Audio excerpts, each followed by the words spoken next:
of government monies.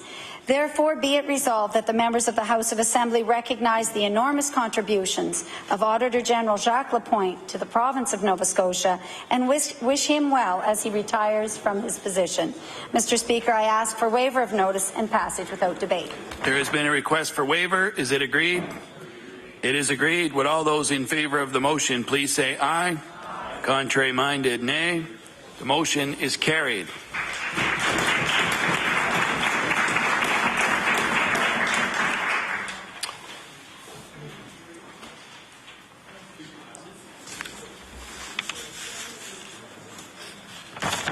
Barring no other motions, we'll move on to oral questions put by members to ministers.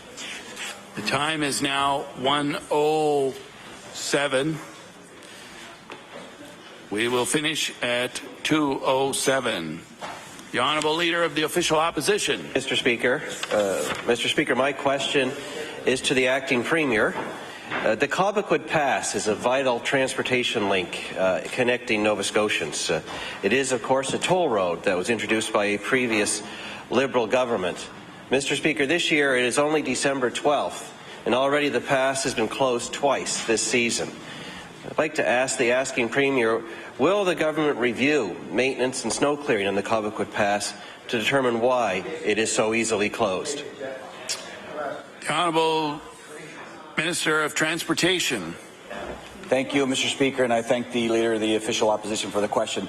There's no question about it that there's been a number of issues, as the member and all members of the House are well aware, with the Cobequid Pass. The reality is it's a very tough area for winter conditions. It gets pounded with sleet and snow all the time, and it's very difficult to keep the roads clear at certain weather conditions, which of course we can't control. There's been, as the member would know, there's been a number of major incidents there that has led the department to do a number of reviews and studies to try to figure out how we increase support there for commuters, and we make sure that we keep Nova Scotians safe.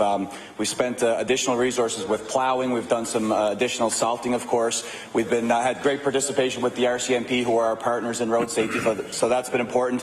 We're also endeavouring to do as much as we can with signage. There are electronic signs at either end of the pass to let commuters know that they may be clogged down and stopped, so that it may be a better idea to turn around. And there's also turning lanes for that. So we really do get that, and it's a very troubling issue for us. And I can say sincerely that we're doing our very best to keep the Cobequid Pass open in the winter months. Thanks.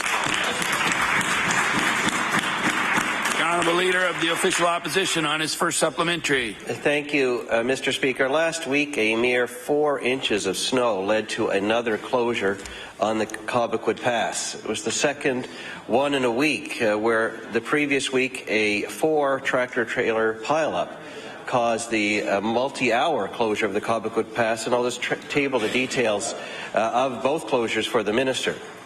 Mr. Speaker, will the department review road safety rules and regulations on the Cobequid Pass to ensure that they are adequate to protect the travelling public and keep the pass open safely in the wintertime? The Honourable Minister of Transportation. Thank you, Mr. Speaker. What the member is referring to is there was a number of large transfer vehicles that were caught in the pass. Essentially, there's a very dangerous area, probably the worst stretch of the Cobequid Pass, that gets, again, bogged down with snow and sleet and all the weather that comes in the winter. What happens is the trucks can't get speed. They're large, broad, long hills, and these vehicles can't get the required speed to get up those hills. They get caught halfway, and then obviously that wreaks havoc on all commuters that are on that road. Again, it's important for road safety. We do our very best to get the messaging out, and I get the member's point about how quickly this happens. The reality is our crews are hardworking. They do their very best to identify the systems that move into the Cobequid area, and they work very diligently to get them plowed, to get them salted. To the member's question directly, we have undertaken a review of the Cobequid Pass area, but by all means, it's never too late or never off the table to take another look, and I would welcome any suggestions from the official opposition. Thank you. The Honourable Leader of the Official Opposition on his final supplementary. Thank you, Mr. Speaker, and I appreciate that answer. And I do agree with the Minister. There are very hard-working crews in both Londonderry and Oxford that look after the Cobequid Path, and they do a great job. Mr. Speaker, one concern that does come up is whether there's sufficient road clearing equipment to keep the pass open, and I'll tell you why, Mr. Speaker. When one lane of the Cobequid Pass closes, for example, because a tractor-trailer has blocked it because of an accident, it is very important that there be adequate equipment to keep the remaining lanes open so traffic can continue to flow. Mr. Speaker, in addition, when the Cobequid Pass is threatened with closure, it's important we have equipment to keep alternative routes like Highway 4 through the Wentworth Valley open for traffic that can be diverted through the valley. Mr. Speaker, it is a concern in Cumberland County that there is not enough equipment to make sure that we have the alternate routes to the pass available to travelers when the pass itself is closed, or to keep at least one lane open when another lane is blocked because of a tractor-trailer or some other vehicle that has been stopped, Mr. Speaker. So I just want to share that with the Minister. I do remind the House it's important for Cumberland County, but this is a vital transportation link for all Nova Scotians who are coming and going from our province. And so I will ask the Minister, Mr. Speaker, will the Minister agree to review the supply of road clearing equipment, including their current placement in Londonderry and in Oxford, to ensure that there is sufficient equipment available to keep the Cobequid Pass open and safe? The Honourable Minister of Transportation. Thank you, Mr. Speaker. We obviously rely on the professional advice from the staff that we have in all regions of Nova Scotia, certainly in that area, Londonderry and Oxford. The regional managers are constantly updating us with the conditions and the situations in the Cobequid Pass, and the obvious assumption for a department and for a government and for all members of the House is that we have adequate equipment. Anytime there's switching and transferring of equipment, it would obviously be based that the need wouldn't require additional equipment in those areas. So if this is an issue of simply having more equipment in that area, there's absolutely no reason why we wouldn't review that. I would certainly commit to having a review with my regional managers, with the MLA for the area, and with all TIR stakeholders. The Cobequid Pass is important for commuters, it's important economically, and we want to keep it open and safe as often as we can, Mr. Speaker. Thank you. The Honourable Leader of the New Democratic Party. Thank you very much, Mr. Speaker. Mr. Speaker, yesterday we learned that Canada Post has announced a plan to eliminate door-to-door postal service in urban centres like the HRM, Mr. Speaker. And I know that in my community, many seniors and many people who have mobility challenges rely on door-to-door postal service as a way to maintain contact with family and friends and to do their business, Mr. Speaker. So my question to the acting Premier is whether or not the government has had any contact with the federal government since this was announced yesterday, and what is the official position of Nova Scotia with respect to this plan? The Honourable Deputy Premier. Yeah, thank you very much, Mr. Speaker. I appreciate the question from the opposition. Mr. Speaker, this was just announced yesterday, and I can say that we've had discussions among our caucus and are very concerned about the impact this will have on particularly seniors and people living with disabilities. We know that the mail service is an important link for them for both receiving funds and maintaining contact as well with family and friends. So we're concerned about the impact, and we will be having further discussions. Thank you. The Honourable Leader of the New Democratic Party on her first supplementary. Thank you very much, Mr. Speaker, and I want to thank the honourable member for the answer. Mr. Speaker, we also learned yesterday with this announcement that approximately 8,000 Canada Post workers will be losing employment over the next 5 years. Mr. Speaker, this will have a real impact on job loss in Nova Scotia. These are good-paying, full-time jobs, which this province relies on. We've already taken a hit in the last number of years with the reduction in employment in federal government agencies in Atlantic Canada, and Nova Scotia taking a disproportionate share of that hit. So my question to the acting premier is, does the province yet have any analysis, idea of how many jobs will actually be lost in the province of Nova Scotia as a result of this decision, and what would the government do to mitigate and assist these workers? The Honourable Deputy Premier. Thank you, Mr. Speaker, and we appreciate that question. I'm glad that the issue of employment was raised, because that is one of our main concerns with this change in policy, that there are many postal workers in this province, and they, while providing an important service, also provide a lot to our economies. These jobs are quite well-paid jobs and certainly will be missed if they are phased out in our cities.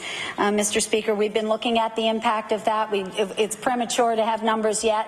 As I say, this issue is very recent. I did hear Canada Post is intending to do a lot of it by over time. It's not going to be an immediate thing, and there will be attrition, because I believe their average age is in something like 47 years of age. So there'll be more people coming up to retirement very soon. So we'll need to look at how those job losses are going to be felt and over what period of time. The Honourable Leader of the New Democratic Party on her final supplementary. Thank you, Mr. Speaker. And again, I want to thank the acting premier for her response. Mr. Speaker, seniors organizations are already speaking out fairly forcefully about the impact this will have, particularly on the seniors population. And in fact, I heard a representative of very large seniors organization talk about how this will make it tougher for some seniors to stay in their own homes, the isolation that people experience as seniors is often broken by that contact through door-to-door mail delivery, where they're able to keep in contact with family and friends. I'm wondering, Mr. Speaker, if the acting premier can tell us whether or not her government will be in conversation, and how soon they'll be in conversation, with seniors organizations who are hoping that there is an opportunity to speak with the federal agency and the federal government in terms of moving away from a plan that will negatively impact seniors. The Honourable Deputy Premier. Thank you very much. And Mr. Speaker, this will be an issue for our discussion with seniors groups. I know the Minister of Health, who's also the Minister for Seniors, will be including that in those discussions, because this is an issue that will hit many people hard here in urban areas, not just HRM, but other urban areas in our province. So we certainly will have that on our agenda. I appreciate the question today, because it highlights the importance of this. And I would point out that just in recent years, our citizens who live in rural Nova Scotia have already felt these cuts to service, and that this has been an issue that would have been around for the last 4 years as well, about rural service. I know many members here would relate to that, because your people are already losing service from door-to-door delivery. So this extension of their cuts is something that we will definitely be talking to seniors about and trying to mitigate. Thank you. The Honourable Member for Pictou East. Thank you, Mr. Speaker. My question today is for the Minister of Education. Mr. Speaker, the fate of Highland Consolidated Middle School in Westville is an issue that directly affects more than 200 families and dozens of staff living in Pictou East, but it also indirectly affects all the residents of the town of Westville and surrounding area. As the Minister may be aware, the junior high students of Highland Consolidated have been moved into the W.A. McLeod Elementary School building in Riverton for more than a year. During this time, the Highland building has been left sitting empty. So my question today for the Minister of Education is, has her department made any decisions as to what to do with the Highland Consolidated building? The Honourable Minister of Education. Thank you, Mr. Speaker, and thank you to the member for the question. I'm very familiar with the Highland Consolidated and the move of the students out of that school into W.A. McLeod, which, of course, caused that to become a P-8 school. The board and the school community have recognized that facilities in W.A. McLeod are not adequate to accommodate a junior high population, and so there has been a request from the school board to the department to consider renovations to W.A. McLeod to accommodate that junior high population. I know the study committee is currently working in the community, and I would encourage the member to ensure that his concerns get to that study group either through the SAC or some other way so that they have that information, those concerns regarding the junior high population, which at this time is currently housed in a P-8 facility. The honourable member for Pictou East on his first supplementary. I thank the minister for her comments and would recognize that I have been to all the community meetings and also met with the staff and students at that school and toured it on different times. So the issue for me is, while the building sits empty, school goes on. So, Mr. Speaker, currently the middle school students are housed in the upper level of an elementary school, and these facilities are not age appropriate for these grade 7 and 8 students. The school board has applied to the province for $3.5 million of additions and alterations funding to make the existing building more suitable. The Chignecto board has listed the Highland McLeod situation as its top priority on its capital construction list. So my question today for the minister is, has the minister decided whether her department will approve the funds necessary to upgrade the W.A. McLeod school, and when can the board expect to receive confirmation of approval of the project? The Honourable Minister of Education.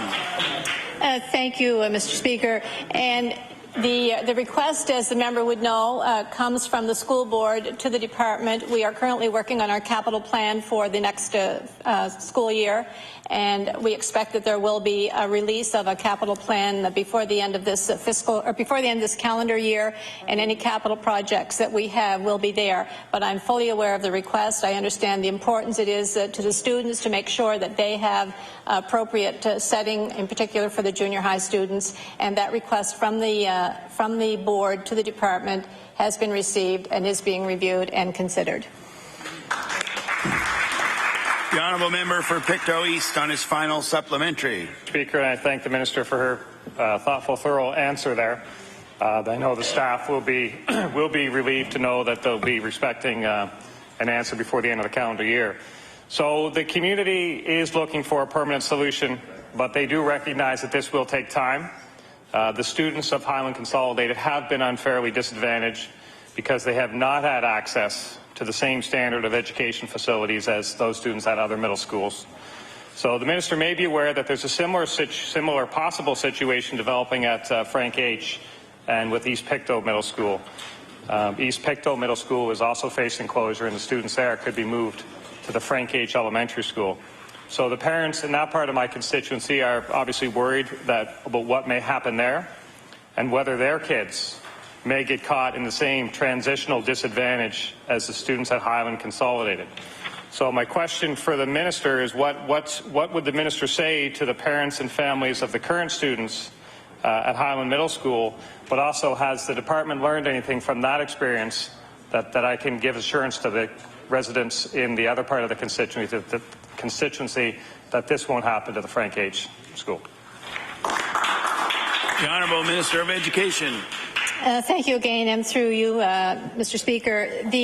When there was a request that went out from the former minister to ask boards to discontinue their school review process, Chignecto board was one of the ones that chose to move forward with a couple of their projects, recognizing that a delay would seriously impact on the students' education program. And both schools that have been mentioned by the member were part of that process. So I think that should tell the member that the school board and the department both recognize that appropriate facilities for our students for academic programming is a priority.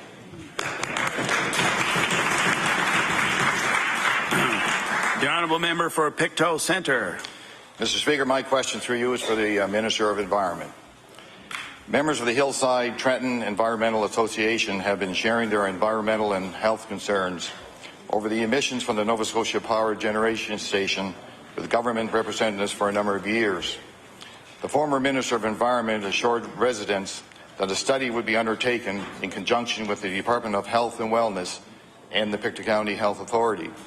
My question for the Minister: can the Minister confirm whether or not this study has been undertaken? The Honourable Minister of the Environment.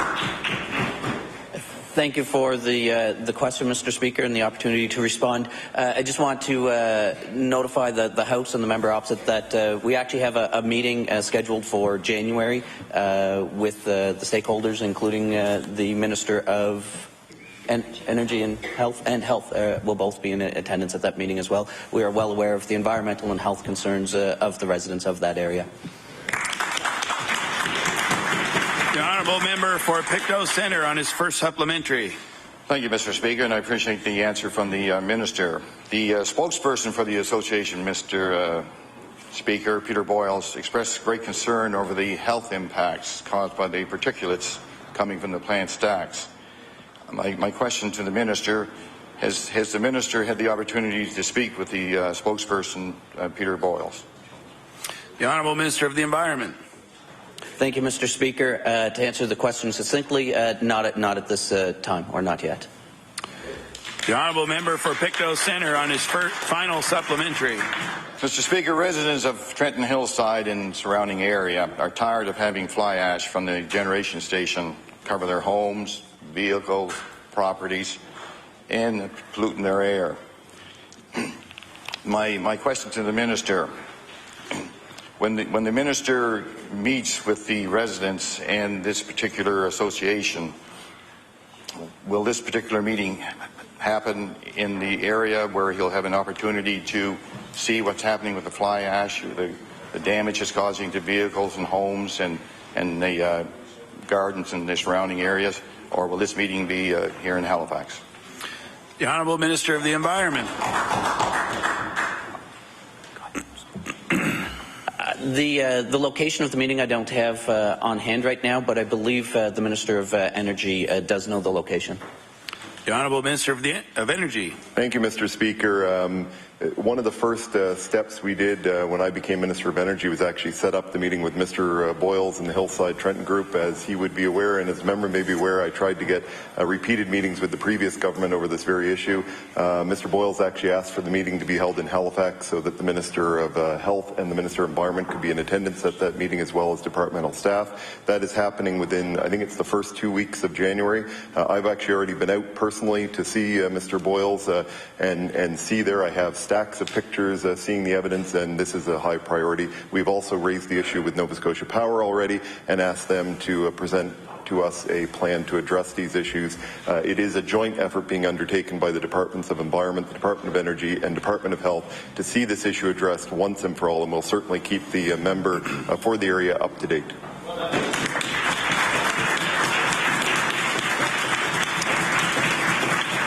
The Honourable Member for Sackville-Cobequid. Thank you, Mr. Speaker. My question today is for the Minister of Health.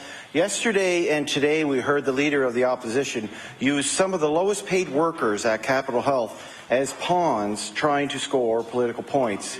Mr. Speaker, the Conservatives have a long history, very long history, of attacking workers, and now it seems the Liberals are willing to take... Order, please. The Honourable Member for Sackville-Cobequid has the floor. Thank you, Mr. Speaker. The Conservatives have a long history of attacking workers, and now it seems the Liberals are willing to take a page from the Tory playbook, Mr. Speaker. Mr. Speaker, can the Minister explain what he's doing to correct the misleading information that the Leader of the Opposition has been saying about the food services at Capital District Health Authority? The Honourable Minister of Health and Wellness. Thank you very much, Mr. Speaker, and if the Leader of the Opposition may like to answer some of that question. It is the season of sharing, so why not?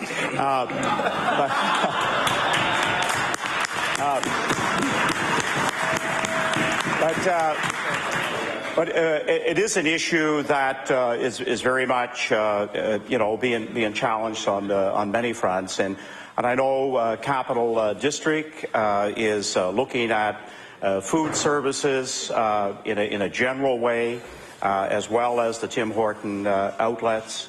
And you know, we're at a point in time where we have to look at cost efficiencies right across the health delivery, and that is part of what we'll be doing as we prepare the next budget. The honourable member for Sackville-Cobequid on his first supplementary. Thank you, Mr. Speaker. The Conservatives try to pretend that this issue is about corporate welfare. This issue is really about the dedicated women and men who provide a core service in our hospitals, a core service to our patients families, and hospital workers, Mr. Speaker. These hospitals are places where families gather to support those who have fallen ill. That's who this issue is really about, Mr. Speaker. And the Leader of the Opposition believes that you can get French fries at the cafeteria at the hospital. That's completely wrong, Mr. Speaker. And that's the misleading information that they're providing in their comments about this issue. Mr. Speaker, given the Minister's comments in question period yesterday, does he agree with the Leader of the Opposition that this issue is about corporate welfare? The Honourable Minister of Health. Thank you very much, Mr. Speaker, and I guess I'm really challenged to be the Minister of Peace and Harmony here today.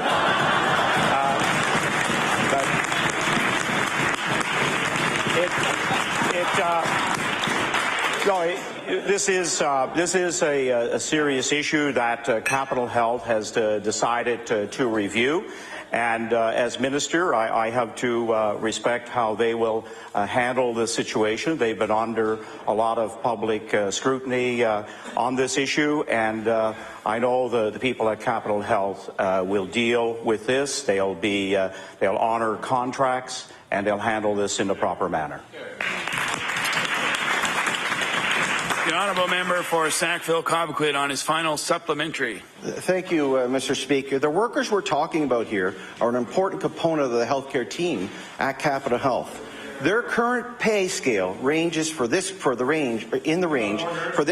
of employees is actually, listen up, please, $14.80 to $15.42 an hour.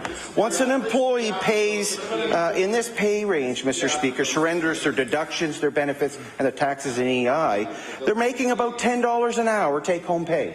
That might be excessive for the Conservative Party, but I believe that's a challenge to raise any family on $10 an hour, Mr. Speaker. Order, please. The honourable member for Sackville-Cobequid has the floor. Thank you, Mr. Speaker. We all heard the minister's comments yesterday. So is it this minister's plan to try to save money on the backs of some of the lowest paid workers at Capitol Health? The honourable Minister of Health. Thank you very much, Mr. Speaker. And one of the areas that we will take a look at is a look at the food costs right across the districts, right across the province, to make sure that no one area is in excess in terms of contractual arrangements. The honourable member for Northside Westmount. Thank you, Mr. Speaker. Mr. Speaker, my question is to the Minister of Community Services. Mr. Speaker, in the Annapolis Spectator yesterday, there was a heart-wrenching story about a woman who finds herself living in the dark trailer without a heat source or food. Her power has been cut off, and she cannot afford to catch up on her bills. There's another 3% power increase coming in January. So, Mr. Speaker, my question through you to the Minister is, what is her department doing to help the increasing number of people who are having their income assistance swallowed up by skyrocketing power rates? The Honourable Minister of Community Services. Thank you, Mr. Minister, and I thank the honourable member for the question. It's an issue that's all across this province, including those in my own riding. Since coming on as the Minister of Community Services, I have endeavoured to take on a very comprehensive review of all of the programs so that the money that is available to the department is going for the best investment in helping people live not only in their daily lives in the short term, but also effectively if they want to remove themselves from the income assistance system, to be able to do that, and so that the supports are there for them to do that. I understand it's very challenging. I've lived those challenges for 9 years as a single mother on income assistance. I know what it's like to go to a food bank. I know what it's like to have difficulties in paying utility bills, and we are absolutely evaluating those programs so that we can help persons like your constituent. The honourable member for Northside Westmount on his first supplementary. Mr. Speaker, in 2011, Feed Nova Scotia reported that there was a shocking 59% increase in the number of families needing assistance from a food bank in the Valley-Yarmouth region since 2008. According to data compiled by the Annapolis Valley Health, about 47% of people in Valley communities are earning less than $20,000 per year. So my question again to the Minister is, what does the Minister have to say to the shocking number of families and the people who are being forced to go to food banks? The Honourable Minister of Community Services. Thank you, Mr. Speaker. I'm well aware of the rates of food banks that are going up. That's certainly a voluntary sector organization that you don't want to see succeed in terms of people going to food banks. Unique situations happen in rural areas. People in rural areas are taxed with different problems in terms of what their daily and their monthly budget may be. A lot of it has to do with transportation, their ability to get to social services, their ability to find a job. Like I said previously, we're in a very beginning of looking at all of the investments that are made within the income assistance and really trying to transform that system over the next couple of years to meet the needs on a more here and now basis for people living in poverty.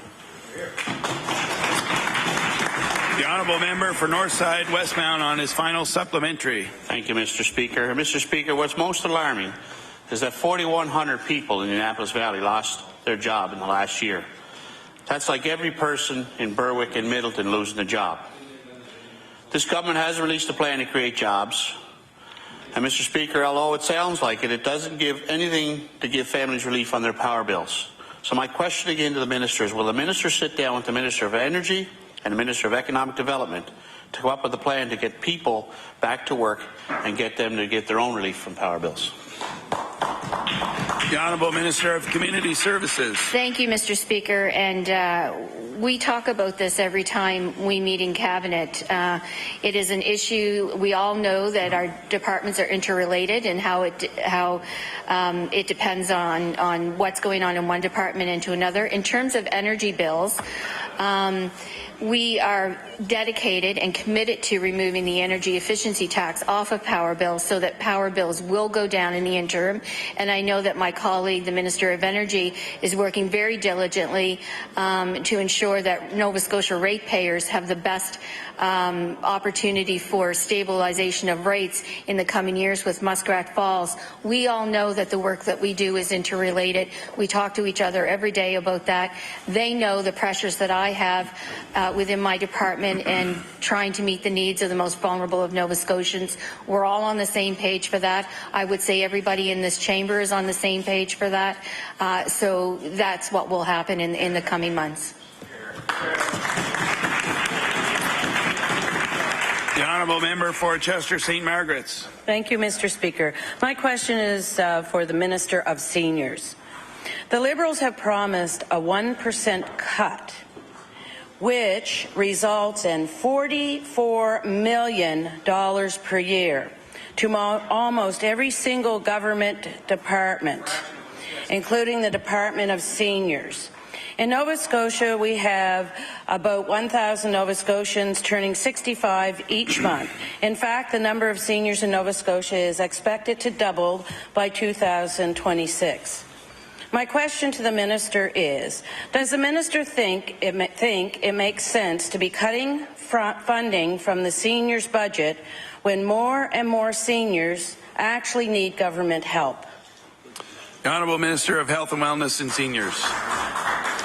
Thank you very much, Mr. Speaker, and I can assure the member opposite that when our continuing care strategy comes out and how much it will further embrace seniors and looking after them, she will see that the $28 million being cut across departments won't have any effect on seniors. The honourable member for Chester St. Margaret's on her first supplementary. Thank you to the Minister for that. I'm very glad to know that there will be no budget cuts that affect seniors in Nova Scotia. While going door to door, however, seniors I talked to were actually pleased about the fact that there was a commitment to financially assist seniors with hearing aids that could not afford those hearing aids, and it's a big problem throughout the province. Can the minister tell low-income seniors in Nova Scotia whether or not they will be able to purchase hearing aids with the help of the program that was promised? The Honourable Minister of Health and Wellness and Seniors. Thank you very much, Mr. Speaker. And what I can tell the member opposite is that the details of what we will be doing around seniors programs for the future will definitely have to wait until we're into a new budget year. There was nothing. There was no allotment put forward for this year, and all those programs will be taking a look at, and some cost analysis whether it's possible to do. The Honourable Minister, member for Chester St. Margaret's on her final supplementary. Thank you very much, Minister, and I certainly hope that answer didn't mean no, because my understanding is during the election that the candidates for the Liberals had told people throughout the province that they were going to keep with commitments that were coming forth from the government. So I would like to also talk about the fact that, hearing properly is so important to seniors, for them to be able to participate more fully in society and interact with their loved ones, their families. So it certainly does enhance their quality of life. And also, not being able to hear properly is a health and safety issue. So I'd like to ask the minister, will the minister ensure that his government stands up for low-income seniors, just like they have been doing for Nova Scotia senators? The Honourable Minister of Health and Wellness and Seniors. Thank you very much, Mr. Speaker. And what I can assure the member opposite is that seniors will be prominent during our time in government. We're moving the Department of Seniors in with health and wellness so that their needs, as they move through the advanced years and more frail years, that their health needs in a full way will be given every consideration. The Honourable Member for Pictou East. Thank you, Mr. Speaker. My question this morning is for the Minister of Transportation. Mr. Speaker, under the NDP's road strategy, we saw a significant increase in the amount of roads chip sealed and double chip sealed. Today I want to talk about double chip sealing. If you live in rural Nova Scotia, you now know that double chip sealing means that your road is going to be depaved. They're going to pulverize your pavement and turn it into a double chip sealed road, which is essentially a gravel road. The NDP felt that double chip sealing roads was better than patching them. My question for the minister this morning is, does he agree that double chip sealing is an effective tool, and will the minister continue to use it aggressively? The Honourable Minister of Transportation. Thank you, Mr. Speaker. This is something that's been an important topic for us as we look at the capital plan moving forward and how we're going to accomplish looking after the roads for Nova Scotians. And obviously we do our very best with the large-scale capital projects that we have for highways, as well as the local roads. And again, we're trying to accomplish as much as we can with obviously a limited budget. With the chip seal, I think there is a function for it, and I think there is a value. There's a combination of the things: single chip seal, double chip seal. Of course, the patching that goes on within the department. So, to answer the question, very honestly and frankly, I rely on the experts that are in my department. I ask the questions about what's the most economical and what increases or at least maintains the health of the road. I rely on them. I know that they're doing a good job for our department and for the people of Nova Scotia, and I will take their suggestions and I will follow the plan that they put forth. And as of right now, we'll use a combination of tools to make sure that we do as many roads as possible in the upcoming season. Thank you. The honourable member for Pictou East on his first supplementary. Thank you, Mr. Speaker, and I thank the minister for his answer. And I do agree that there may be applications for double chip sealing in the process, but I'm just curious about how those decisions are made. So, I mean, essentially, if you bought a house on a paved road in rural Nova Scotia, you might now be living on a gravel road, and that's disappointed a lot of residents in my constituency. And I'm thinking in particular of the residents of the Marsh Road in Thorburn. The Marsh Road was scheduled to be paved in 2014, but instead, interestingly, was double chip sealed just before the writ dropped. So I know that there are many variables. That come into play in deciding whether a road should be chip sealed or double chip sealed, and presumably it's things like traffic volume and number of houses on a road. So my question for the minister is, can he share information on how the department will make these decisions going forward, because people that live on these roads really don't want to go backwards and now live on a gravel road? Honourable Minister of Transportation. Thank you, Mr. Speaker, and I thank the member for the question.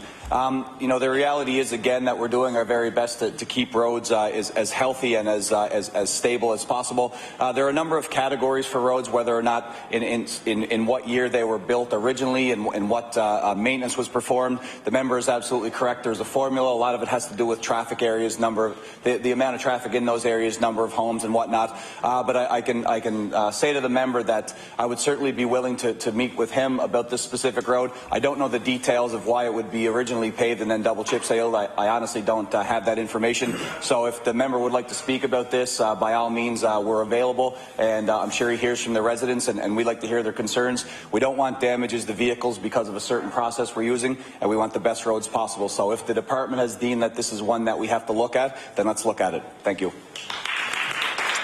The honourable member for Pictou East on his final supplementary. Thank you, Mr. Speaker, and I thank the minister for his answer. Now, in terms of roads that have already been double chip sealed, I can tell you that a couple of weeks ago we started getting a number of calls into our constituency office about the slippery condition of these roads. And this is even really before we started the winter season. So there's a big issue developing in that double chip sealed roads can't be salted. They have to be sanded. And sand is only loaded into the trucks after all the roads have been salted. So you can imagine how this really diminishes the winter service level of the people who live on double chip sealed roads and impacts their lives. So my question for the minister is, now that there are less paved roads and more double chip sealed roads, so less to be salted and more to be sanded, will the minister instruct his department to look at the allocation of trucks to salt versus trucks to sand, and possibly even equip rural transportation departments such as the McClellan's Brook Depot? Surely you have to show some love to the McClellan's Brook Depot, with access to additional trucks so that they're able to get sand to those necessary roads quicker, instead of those people waiting to the end of the line. The Honourable Minister of Transportation. Mr. Speaker, it may be a conflict of interest for me to look at that road, so I don't know if I can do that. No, in all seriousness, I think what the member is bringing forth is a very important question.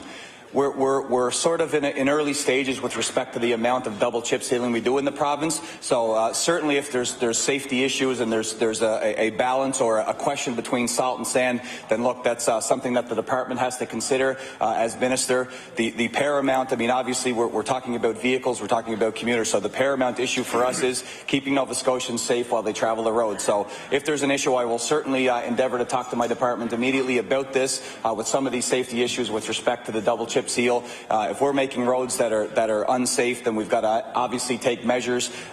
We can't be price sensitive to the safety of Nova Scotians, so we'll definitely look at that, and I can let the member know. Thank you. The honourable member for Truro, Bible Hill, Millbrook, Salmon River.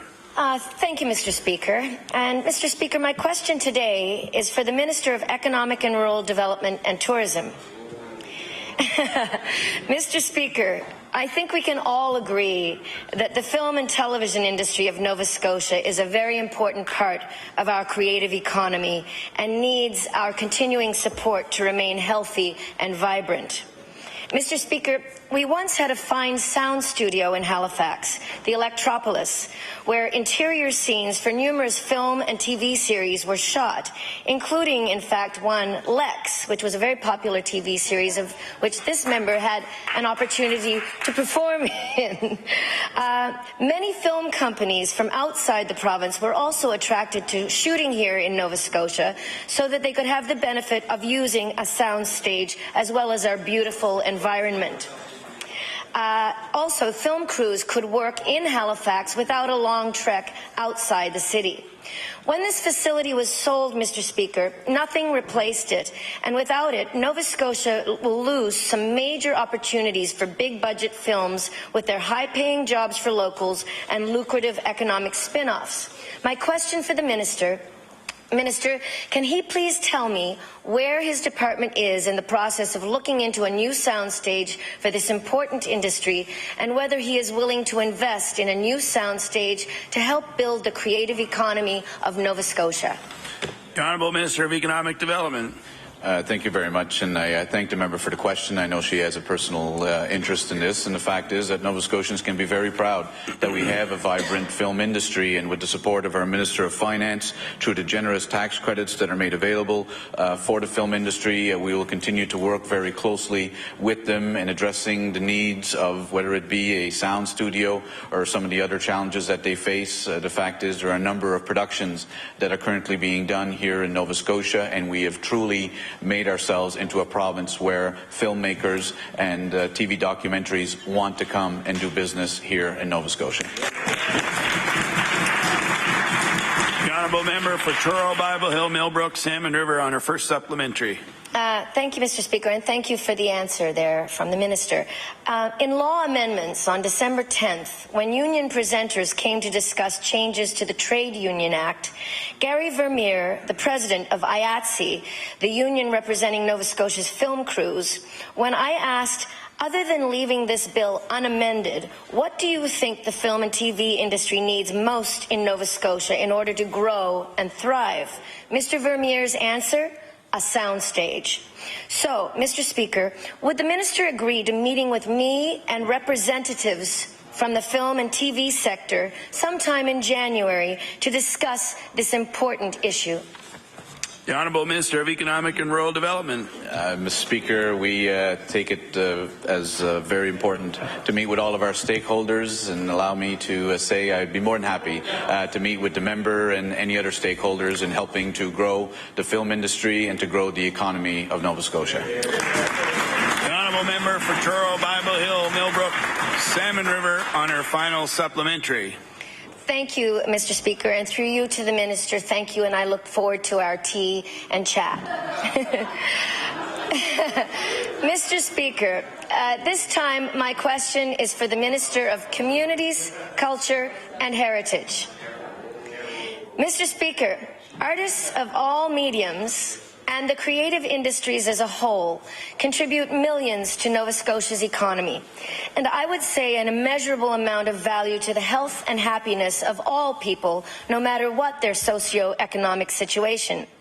Under our last government, while we worked hard to get back to balance, arts, culture and heritage were deemed as already cut to the bone after the previous Conservative government, which had also, Mr. Speaker, gutted the sector's arm's-length Arts Council.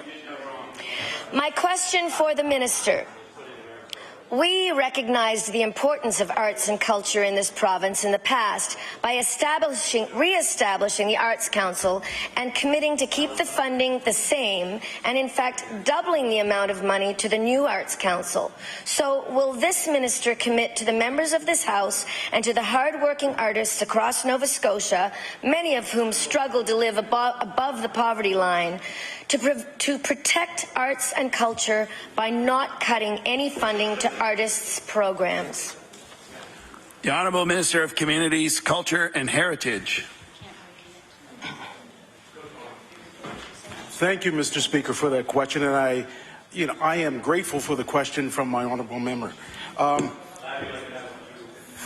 As the House has acknowledged in the throne speech, our government has committed to helping the arts community. We are looking at the cultural end of the arts community, and I will assure my member across the floor that we are looking and really considering anything that's got to do with art and the cultures.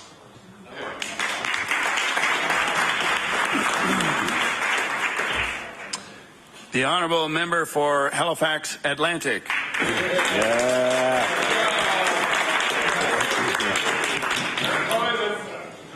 Mr. Speaker, my question is for the Minister of Transportation and Infrastructural Renewal. As long as I can remember, Club Road in Harrodsfield and Halifax Atlantic has been a dumping ground for public waste. In previous discussions with the Department of Transportation, there has been a commitment to begin a cleanup. My question to the Minister is,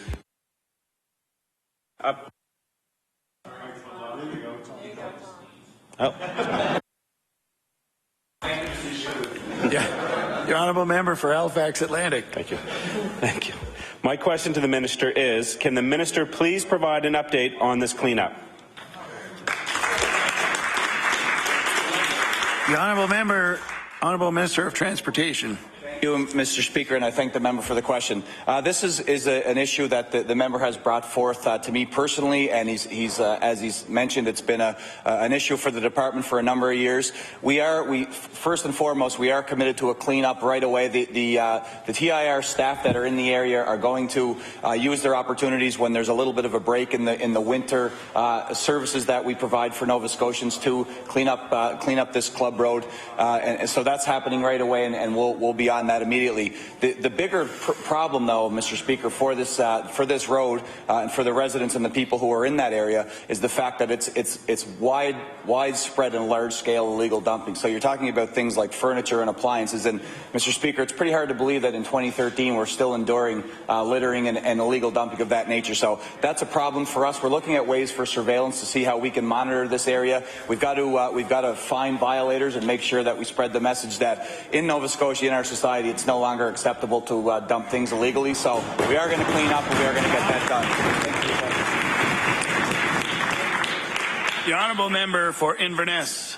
Mr. Speaker, I have a question on the affordable living tax credit for the Minister of Finance. Cost of living increases in the Canada Pension Plan and old age security for a senior couple can push them over the $30,000 threshold and result in a clawback of this benefit. Will the Minister index the threshold to eliminate the clawback to maintain the spirit for which this tax credit was created? The honourable Minister of Finance. Thank you very much, Mr. Speaker, and we appreciate that question as Minister of Finance. To the honourable member's point about the affordable living tax credit, that will be looked at in the comprehensive tax review that we're undertaking, and I think the members of the House are aware that we'll be looking at not only taxes but fees and regulations as well. It's a large project, and it will be undertaken beginning in January. We're going to be getting that underway. Thank you. The honourable member for Inverness on his first supplementary. Thank you, Mr. Speaker, and I thank the Minister for the response. It is positive. This issue was brought to me by a couple in my constituency, and I have no doubt that members from all across the province have constituents who are affected by this. It was created and built into a past budget model. Good fiscal management should make it part of the upcoming spring budget at the amount it was originally intended for. Will the Minister give us some indication as to how serious she is about this specific matter and having it resolved? The honourable Minister of Finance. Thank you very much. Mr. Speaker, it is a concern to us. 50% of Nova Scotians fit into the lowest tax bracket, actually taxable income in the lowest tax bracket. So we're aware of the fiscal pressures and the difficulty of people, trying very hard to work hard and have a decent life here in Nova Scotia. So certainly measures to alleviate poverty are important to us, and they actually cross jurisdictions. They cross different departments. So we'll be working collectively to try and build the best possible plan for the coming year. The honourable member for Inverness on his final supplementary. Mr. Speaker, the NDP introduced this tax credit when they introduced their HST tax increase. And I'm hoping, and I think many Nova Scotians are hoping, that we're going to see a change with this government in that they will look at the high taxes we're paying in this province and address that for people. It's making life less affordable. One final question for the Minister. Can the Minister give us some hope that this government will be different than the previous government come the spring budget? The Honourable Minister of Finance. That's right. Well, Mr. Speaker, we certainly want to give more than hope. We'd like to give you every assurance that this government will be different than the last government.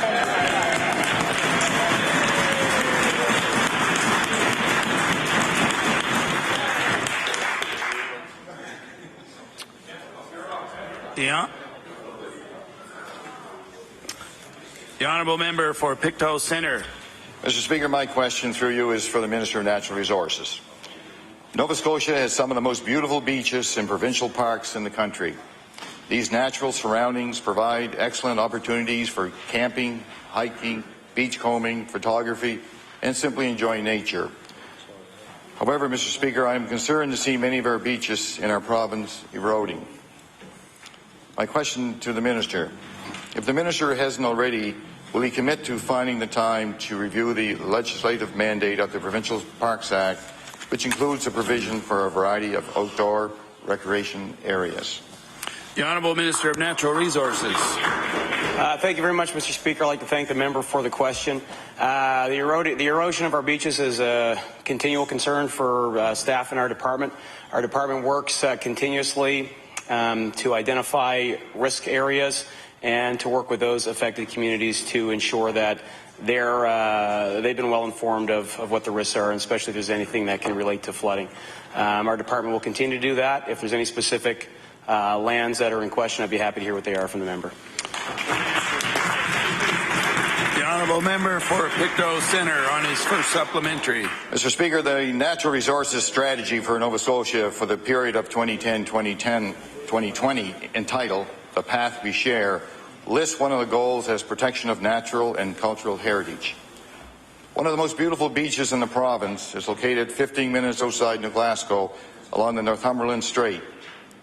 Melmerby Beach continues to erode, and due to a lack of maintenance and sand continues to blow over the dunes, we are in danger of losing this beach. Mr. Speaker, an ounce of prevention is worth a pound of cure. My question to the Minister, will the Minister commit to providing the necessary funding within the spring budget to help alleviate the erosion that is occurring at provincial beaches? The Honourable Minister of Natural Resources. Thank you very much, Mr. Speaker. What I will commit to is ensuring that that particular beach is looked at by department staff, and I will request our staff to provide me with a recommendation related to the maintenance and protection of that beach. The Honourable Member for Pictou Centre on his final supplementary. Mr. Speaker, the seasonal employees at Melmerby Beach are incredible workers, but they don't have the budget to properly maintain the beach. Wooden walkways and fences on top of dunes are not replaced. The main road to Roy's Island needs additional repairs, and dune grass is no longer planted to slow down erosion.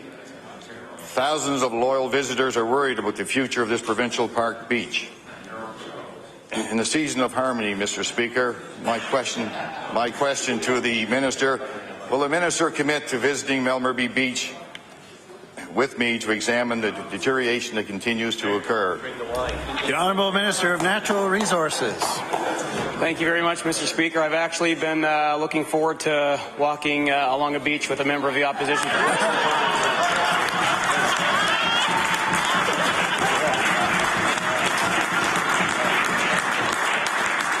So accept that as a yes.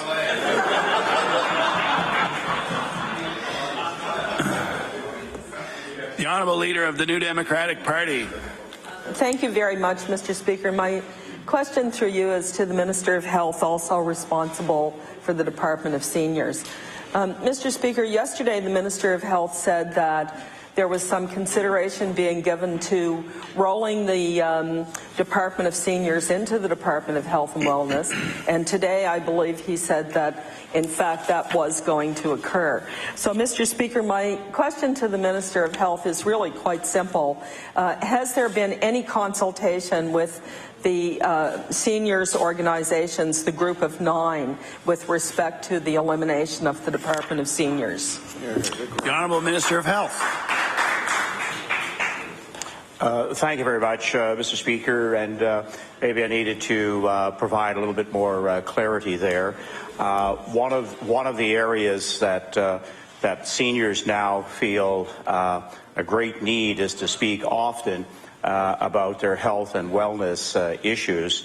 So when I'm talking about moving the Department of Seniors, it is having the department actually within the Department of Health and Wellness, so that we can have greater lines of communication, greater opportunities for them to be able to raise their urgent needs as well as long-term planning for continuing care. So in actuality, the Group of 9, the department, will have in fact greater voice, greater opportunity to present their needs to the Minister. The Honourable Leader of the New Democratic Party on her first supplementary. Thank you very much, Mr. Speaker. Well, I didn't hear there any consultation having occurred with the Group of 9. Mr. Speaker, I want to ask the Minister, what assurance can he give this House that seniors' voice will not be lost in the vast Department of Health and Wellness? The Honourable Minister of Health. Thank you very much, Mr. Speaker. I thank the member opposite. It is an important question. I think the fact that we put right at the top of our agenda that we would review and refocus the continuing care strategy. It's one that, in fact, within the first 100 days in January, we'll have Order, please. Several. The time allotted for oral questions to ministers has expired. I recognize the Leader of the Official Opposition. Mr. Speaker, I rise on a point of order. During question period today, a member of the third party asked the Minister of Health to describe the progressive Conservative position on a healthcare issue. I'm not sure that's in order. And, Mr. Speaker, that same member of the third party mischaracterized our position on this same issue.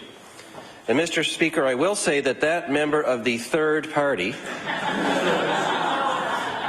is a former Minister of Health and the one who actually ordered that money to be spent on the Tim Hortons. And so, Mr. Speaker, one can only wonder about that member of the third party and how many more nurses